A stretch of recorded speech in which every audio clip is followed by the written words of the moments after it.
And so I'm going to skip that one, and I'm just going to go to the one that actually showed up in the fast forwards thanks to the algorithm. And we're going to get to that one.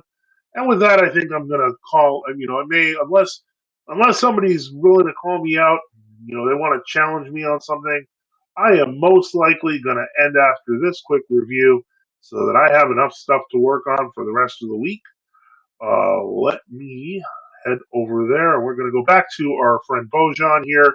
We're going to hit the button.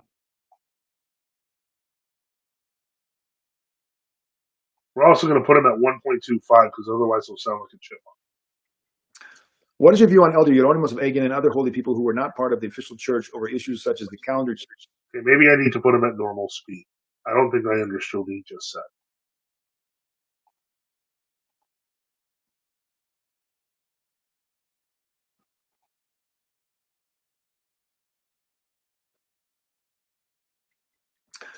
What is your view on Elder Hieronymus of Agen and other holy people who were not part of the official church over issues such as the calendar change or surgeonism? Well, it's a lot of, you're unpacking a lot here, but Elder Hieronymus proposed in the 60s.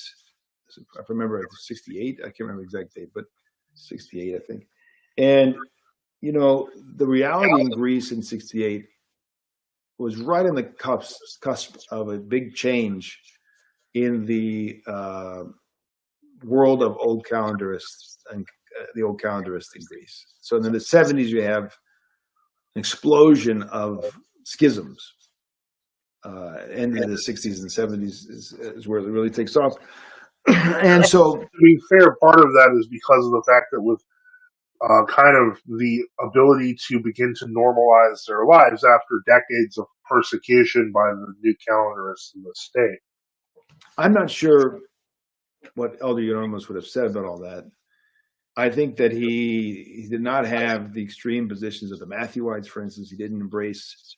Of course. How would you know? How would we know? Gracelessness in the mysteries of the church in the new calendar. I think that he retained, as far as I know, I mean, I might be ignorant of some quotes or something people are going to present, but as far as I can see in his life, he avoided all of the problematic positions that you find today among the more zealous old calendarists. And he was embraced by many people in the Church of Greece. I don't think he was It's worth noting here that there were no such thing in the 1960s and the beginning of the 70s as non-zealous old calendarists. If you were a part of the true Orthodox, you were considered a zealot.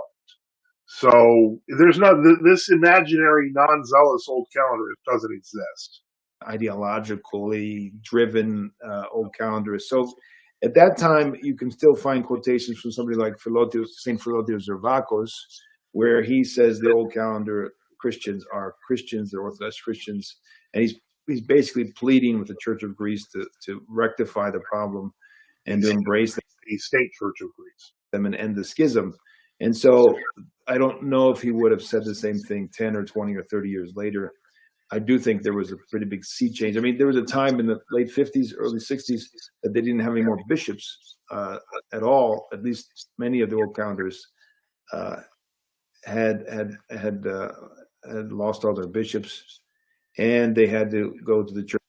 That would be the Florinites. The Matthewites had bishops, and then the Florinites went to the Rocor, which gave them bishops in 1962. Church abroad and basically begin again. So the reality pre-68 and post or 60s and post-60s does play a role in our proper understanding of Elder Hieronymus. I think he's embraced by many as a holy man, if not a saint, but certainly a very holy elder. And I always love the story.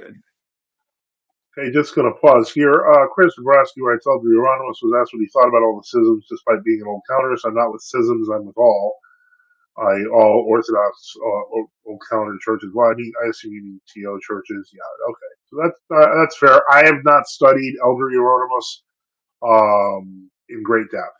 I'm going to be honest. But I know that a lot of people have a lot to say about him among the true Orthodox, especially among Greeks. So story of Elder Euronymous when he comes over. I've said it many times, but it's really made an impression on me. When he comes over from the old country in 1920, and he encounters modern Greece, and he says, where am I? Am I in an Orthodox country? This is Christian people, because he hears blasphemy and all this stuff. And so he had lived such an intense spiritual life in the old country in Constantinople, and before that in Asia Minor and Cappadocia, where he was from. I forget the village. In any case, it was a very exalted life in Asia Minor there, and he was of a high spiritual stature and friends with saints. So thank God. I don't know what else to tell you. Okay. I think that I'm totally at one with Saint Florida Zervakos, who said that the calendar change was a drastic error, expression of a very foreign spirit and mindset in terms of ecclesiology.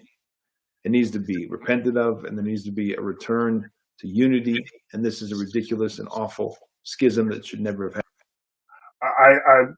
I'm glad he agrees with Elder Euronymous, but I need to remind, is he on the old calendar? Is Father Peter on the church calendar now, or is he on the new calendar? Because I seem to have been getting mixed messages from people who have pointed out he kind of greets on the new calendar and stuff, but maybe I'm wrong. Happened.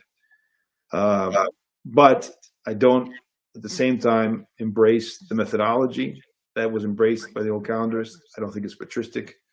I don't think they're following the saints. They're not and some of them are not following the saints explicitly, such as the abbot of Sesfigmeno, who rejects the sanctity of Saint Paisios, Saint Porphyrios, Saint Jacobos. That's a very bad sign. There's no discernment there. The path of resistance to every heresy is clear, and it's not a mystery. And there are certain tools that we can use. So we need to follow the saints of our day. St. Paisios ceased commemoration of Patriarch Athenagoras in the 1960s, as did many Athenites. That's not the same as what happened later on with the monastery of Vestigmenu. It's not the same as the it's not. Let's listen to that again, because I feel like there's a sleight of hand being played here. That's not the same as what happened. Ceased commemoration of Patriarch Athenagoras in the 1960s, as did many Athenites. That's not the same as what happened later on with the monastery of Vestigmenu. Oh, pause. Yeah, no, it actually is the same. What I'm going to do now, since we can, because thanks to the magic of technology, is I'm going to put up the Vestigmenu website, which goes through the timeline of events. When the Athonite monasteries began challenging Athenagoras on ecumenism, Athenagoras, and I believe his successor, okay, what's wrong with Vestigmenu.com? Work. This is a bad sign. Maybe the ecumenical patriarchate got to it. But, I might have spelled Vestigmenu wrong, because I'm cool like that. Hold on one moment. But if we look, let me just go through here. Okay.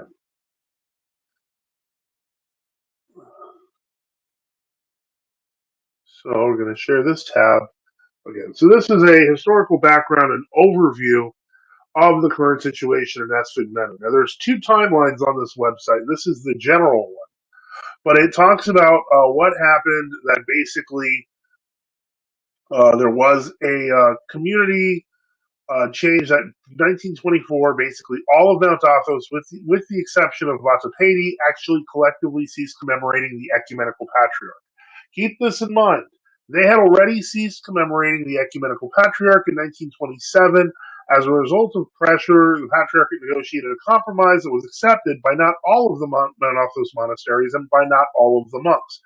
As Vestigmenu did not accept the compromise, the patriarchate assured the monk the calendar was to be reconsidered in an upcoming Pan-Orthodox council and persuaded Mount Athos to resume commemorating the ecumenical patriarchate pending the resolution of the calendar question by a Pan-Orthodox council. The Pan-Orthodox Council was never convened to consider and agree on the issue. 1965 happens.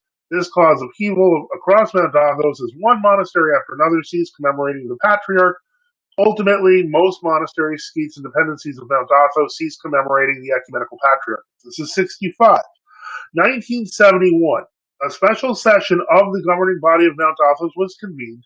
This special session resolved that on the issue of resuming the commemoration of the ecumenical patriarchate, each holy monastery as a self-governing entity is free to remain to choose a course of action according to its conscience. Along with others, the monastery of Esfigneto continued to operate under the 1971 Knot Resolution, but not long after, the Abbot Andreas and the Abbot Euthychimos of the St. Paul and Xenophontus monasteries, who also remained faithful to the resolution, were removed and exiled by the Patriarchate and replaced with hand-picked appointees. 1972. The monks of Esfigneto raised black flags over the monastery in protest against the prayer service held by then-Patriarch Athenagoras and the Pope. The monastery of Esfigneto ceased participating in joint prayer services with representatives of other monasteries. 1974, the Mount Athos community led by Father Theocletos of Dionysian in cooperation with the Patriarchate consented to the unjust and unethical resolution of the Ecumenical Patriarchate, condemning the Esfigneto fathers, moreover, ordering the exile of the Esfigneto abbot and 3 other leaders of the monastery. As a result, under the military junta, a Navy warship enforced a sea blockade and Marines surrounded the monastery for weeks. Unwilling to be intimidated by this overwhelming military force, the monastery unfurled a now famous banner over the monastery wall facing the battleship, which read Orthodoxy or Death. So think about that when you have a t-shirt. And let's get back to old Father Peter here. And it's not the same as the Matthewites and the rest. So there's a really thin line there that I think is the patristic response in terms of the methodology of how to deal with all these problems in the 20th century. And there's been few that have walked it and many who have not. And so it's very delicate and I think it takes a lot. It took me a long time with a lot of research and speaking to a lot of people, traveling all over Greece and speaking with a variety of people. I went to Etna. I was in Jordanville back in the 90s when they were in communion with some of the zealots, the Cyprianites. I've talked to a lot of. I met briefly with Father Panteleimon in 1997 in Boston when he told me immediately that I needed to depart from where I was. That these saints, these elders I was quoting, were not true elders. I've heard all this firsthand, and so it took me a long time, though, and it's difficult to discern all that. Where exactly is the royal path? Ultimately, the church has to speak in council, and in council, they're going to lay down the boundaries in this very difficult 20th century that we just passed. All right. Well, so we answered that one. That was, again, kind of disappointing. All right. So there's nothing meaty there to fight with because, frankly, outside of the misrepresentation of the situation on Mount Athos and Esfigneto, it would seem that there's not really a good, strong argument. There's nothing here to fight. I'm still waiting for the opponent.